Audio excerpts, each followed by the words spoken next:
চীনের রাজধানী বেইজিংয়ে খুলেছে নতুন একটি রোবট শপ, যেখানে স্বয়ংক্রিয় ঘণ্টা থেকে শুরু করে অ্যালবার্ট আইনস্টাইনের মতো দেখতে মানব সদৃশ রোবটেরও দেখা মিলবে।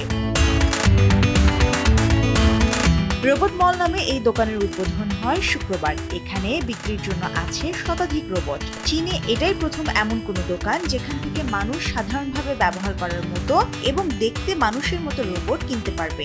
শুধু রোবট কেনা নয়, এর সঙ্গে পাওয়া যাবে রোবটের যন্ত্রাংশ।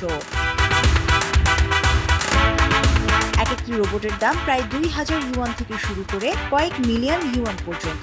আয়োজকরা বলছেন, দর্শকরা এখানে রোবটের সঙ্গে কথাও বলতে পারবেন।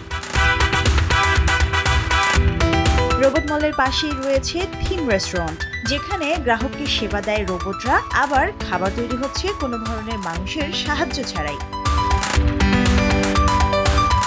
রোবট প্রযুক্তিকে বহু আগে থেকেই গুরুত্ব দিয়ে আসছে চীন। গেল বছর এই খাতে বেইজিংয়ের বিনিয়োগ ছিল $২০ বিলিয়নেরও বেশি। কৃত্রিম বুদ্ধিমত্তা বা আর্টিফিশিয়াল ইন্টেলিজেন্সে তরুণদের সম্পৃক্ততা নির্বিঘ্ন করতে চীনা সরকার ১ ট্রিলিয়ন ইউয়ানের ফান্ড তৈরি করার পরিকল্পনা করছে।